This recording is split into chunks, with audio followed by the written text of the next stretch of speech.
Sa puso ng isang imperyong tumagal sa pagdaan ng panahon, kung saan ang ginto ay dumadaloy na parang ilog at ang kapangyarihan ng isang hari ay nagpapaluhod ng mga bansa, mayroong isang pangako. Mapang-akit at mapanganib, may kakayahang mag-angat sa mga pinili o maghatid sa kanila sa isang nakatatakot na kapalaran. Ito ang Babilonya, ang hiyas ng Mesopotamia, at ang paghahari ni Haring Nabucodonosor II, isang monarka na ang salita ay batas at ang ambisyon ay walang hangganan. Siya ang nagpatayo ng mga nakabitin na hardin at mga tore na tila sumasayad sa langit. Ngunit sa likod ng lahat ng karangyaan ay may isang pagsubok ng pananampalataya. Kung nagtatanong ka tungkol sa mga lihim ng mga kwentong makasaysayan at espiritual, mag-subscribe sa channel at i-activate ang notification. Sa panahon ng kanyang kapangyarihan, ipinagawa ni Nabucodonosor ang isang dambuhalang estatwa ng ginto. Higit sa 27 metro ang taas sa kapatagan ng Dura. Hindi lang ito isang obra, ito ang simbolo ng kanyang walang limitasyong kapangyarihan, isang Diyos-Diyosan na nilikha upang sambahin ng lahat. Ang utos ng hari ay malinaw. Kapag tumunog ang mga instrumento, ang alpa, plauta at iba pa, ang bawat tao ay dapat lumuhod at sumamba sa estatwa ng ginto. Ang sinumang tumangging sumunod ay ihahagis sa isang naglalagablab na hurno.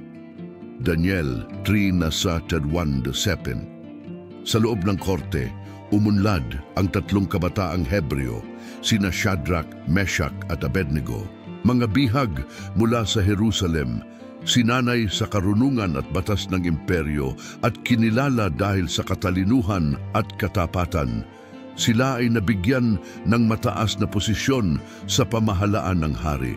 Ngunit sa kabila ng kanilang mga pangalang Babilonyano at tagumpay sa loob ng sistema, nananatili sa kanilang puso ang isang pananampalatayang hindi yumuyuko sa mga Diyos-Diyosan na gawa ng kamay ng tao.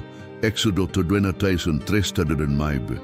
Nang tumunog ang musika sa kapatagan ng Dura, ang hangin ay napuno ng paghihintay.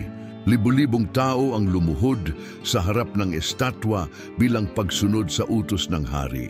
Ngunit sa gitna ng napakaraming katawan na nakaluhod, may tatlong nakatayong hindi tumitiklop, sina Shadrach, Meshach at Abednego.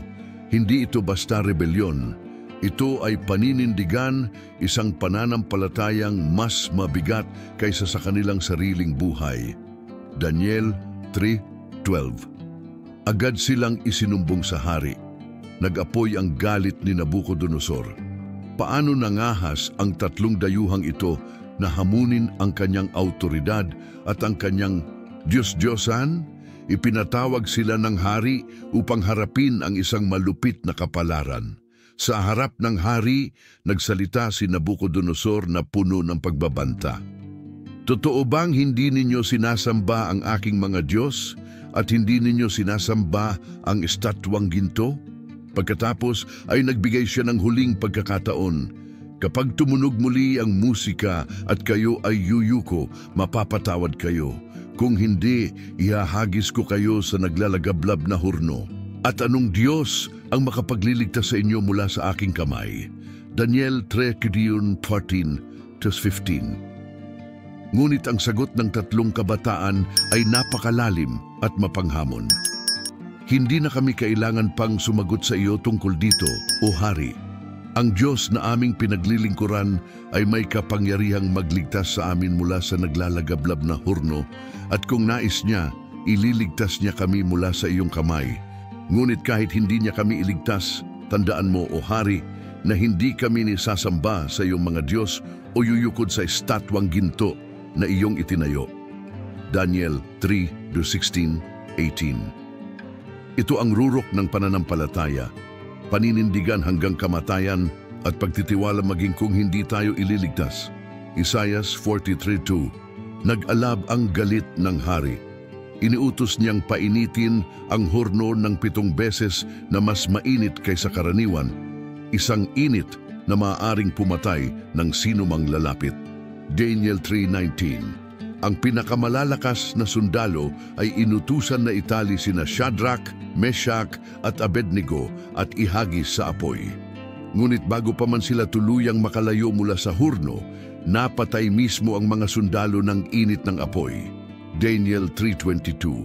Akala ng lahat ay wala nang matitirang bakas ng 3 kabataan. Ngunit sa loob ng hurno, hindi narinig ang anumang sigaw. Sa halip, nakita ni Nabucodonosor ang isang imposibleng tanawin. Hindi ba 3 lalaki ang ating inihagis sa apoy? Tanong ng hari. Subalit nakikita ko ang 4 na lalaki, malayang naglalakad sa gitna ng apoy at wala silang pinsala, at ang anyo ng ika-4 ay parang anak ng mga Diyos. Daniel 3:24-25. Ang apoy ay hindi umabot sa kanila. Wala silang paso, hindi sila natupok. Ang presensya ng ika-4, isang makalangit na kasama, ay malinaw na proteksyon ng Diyos. Awit 34:7. Sa harap ng himalang ito, biglang nagbago ang puso ng hari. Tinawag niya ang 3 na lumabas mula sa hurno. Sina Shadrach, Meshach at Abednego, mga lingkod ng kataas-taasang Diyos, lumabas kayo. At nang lumabas sila, sila ay ganap na ligtas. Hindi man lang naamoy ng usok ang kanilang mga damit. Daniel 3:26-27. Humanga ang hari at nagdeklara, purihin ang Diyos ni na Shadrach, Meshach at Abednego na nagpadala ng kanyang anghel upang iligtas ang mga lingkod na nagtitiwala sa kanya. Daniel 3:28. At naglabas ang hari ng bagong batas. Walang sinuman ang maaaring manlait sa Diyos ng 3 kabataan dahil walang Diyos na makapagliligtas tulad niya. Daniel 3:29. Hindi lang sila naligtas, pinagpala sila at itinaas sa katungkulan. Ang dating kinasadlakan nilang apoy ay naging daan ng promosyon at karangalan. Daniel 3:30. Ang kwentong ito ay salamin sa ating panahon. Ang apoy ni Nabucodonosor ay maaaring kumatawan sa presyur ng lipunan, tukso, kompromiso, kasinungalingan at pagsubok sa puso. Ang pananampalataya ay hindi palaging nag-aalis ng pagsubok, ngunit tiyak na nagdadala ng presensya ng Diyos sa gitna ng pagsubok. Deuteronomio 31:6. Kapag naninindigan ka sa katotohanan, maaaring mawalan ka ng mga tao, oportunidad o komportabling buhay, ngunit hindi ka mawawalan ng Diyos. At kapag kasama mo ang Diyos, kahit ang apoy ay nagiging daan ng tagumpay.